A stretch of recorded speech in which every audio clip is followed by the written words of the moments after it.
Have you ever wondered, what is in that crack in the deep blue? Well, after my experience, I certainly will never forget what is in that crack. Allow me to introduce myself. My name is Pyro the Otter. You've most likely never heard of me, and that's fine. What you do need to pay attention to is this story, because after this story, you must spread it with all jammers for the sake of Jammanity. I was minding my own business in Jamal Township, scurrying around with all the other animals. You know, typical stuff like trade with me or trade fair for, everyone's black long spikes. Of course I don't have one, but that doesn't matter. What does matter is that there was this mysterious black otter. I walked up to it and just stood there. It laid down and made the typical sad emoji, which usually meant someone got scammed or is feeling suicidal. "What's wrong?" I asked. It just blinked at me like any other animal would if you were ignoring it, but this blink was different. Its eyes were different. Most living otters have a twinkle in their eyes, excitement, energy. But these otter's eyes were lifeless, dead, completely emotionless. I'd been focusing so much on its eyes that I didn't even realize that it had a username. I quickly glanced down, and its username was a bit odd in this situation. Its name was Bonecracker32. I found that a bit inappropriate for Animal Jam's normally kid-friendly filter, but I just shrugged it off. That was a horrible mistake. I should have just ignored it like most jammers do, but I just couldn't. There was something about it that almost attracted me to it, like pure fate had led us to meet. Well, heavy quotations around meet. I blinked again, inspecting every aspect of its fur and, typical body shape. It was just pure black with soulless green eyes. "Hello," it suddenly said.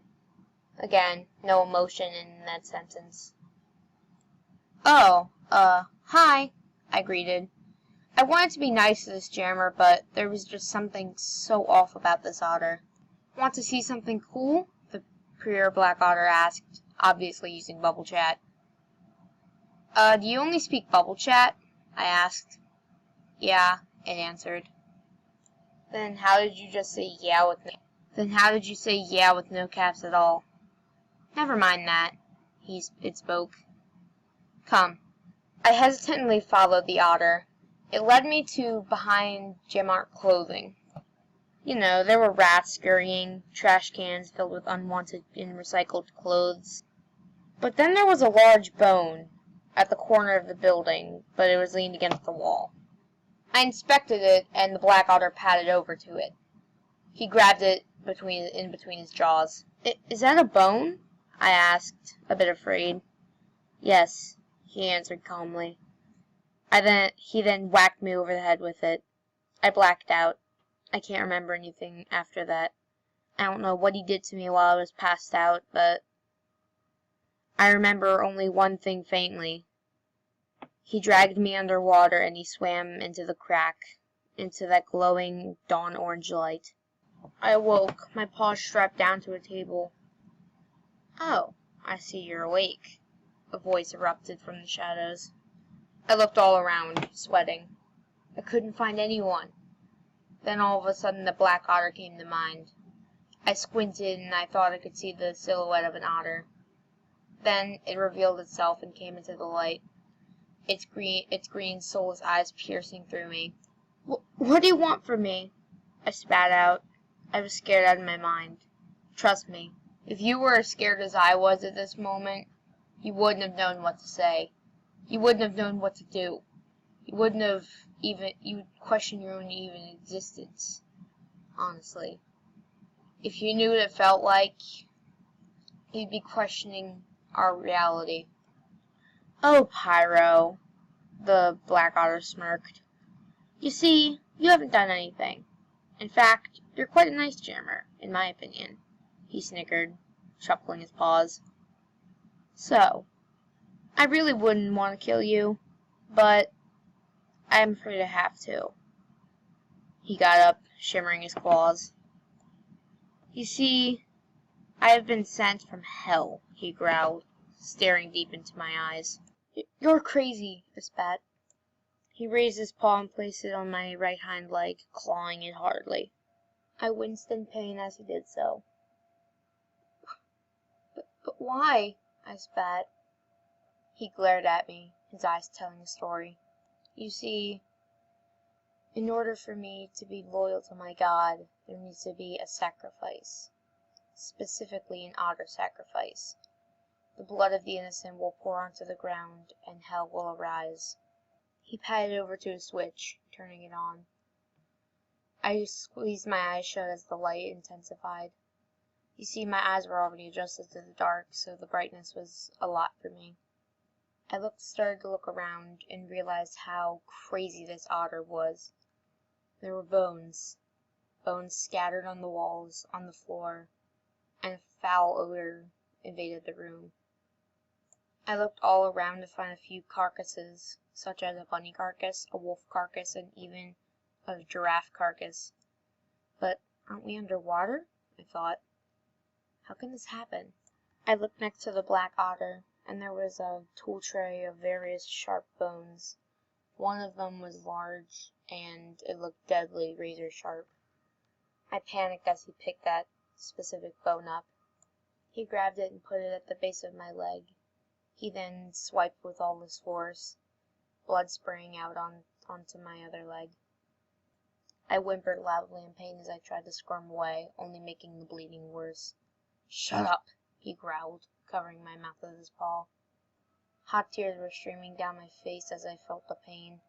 My leg eventually went numb, and it fell limp. I saw a bone that had jagged edges, and it looked like the black otter eyed that bone. What was he gonna do now? I couldn't feel my hind leg anymore. I tried to move it as hard as I could, but it wouldn't work. Did he cut off my circulation? I thought. Will I have to get this leg removed? He grabbed the jagged-edged bone and brought it towards me. He placed it where the cut was. No, I whimpered as he began to dig into my skin. I screamed in pain as this was done so. He cut into my bone. What really sickened me is that he didn't cry. He didn't even look the slightest bit guilty of what he was doing. But he laughed. He did, like, a maniac laugh.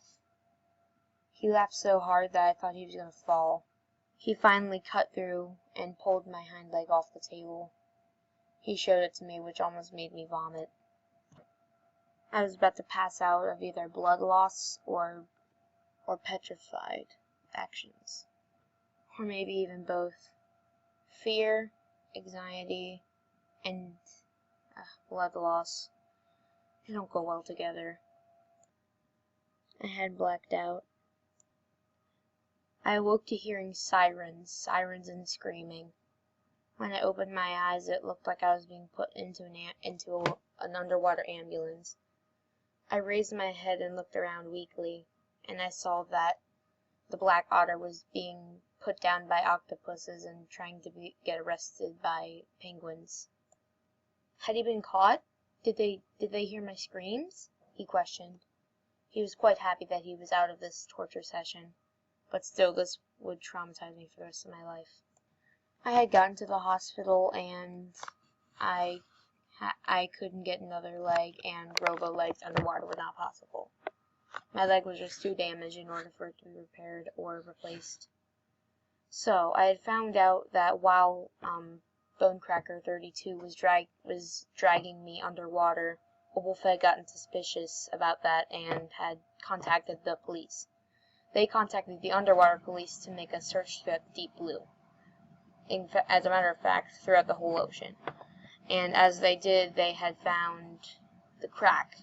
They went into the crack, and they had found a secret compartment to it. And when they went in the door, they found me, blacked out, with bones and blood everywhere in the room. And Bonecracker 32 was arrested for assault and lots of cases of murder. I can't even count how many murder cases he was charged for. To this day, I don't know where Bone Cracker might be.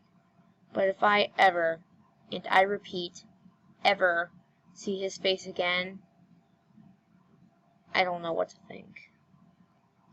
Hello, guys. Well, you can call me Pyre Woof. I don't care, honestly. Let me start that over. Hey guys, Fusepaw here, and I hope you liked my very first Animal Jam creepypasta that I originally put together. I was in the middle of a brainstorming session in my den, and I was like, I need some spicy new content for my peeps since, I've been active for 2 months. Let's think. So then I thought about my good friend Inyana's Animal Jam creepypasta, which consisted of that secret, quote-unquote, blocked-out cave in Mount Shavir.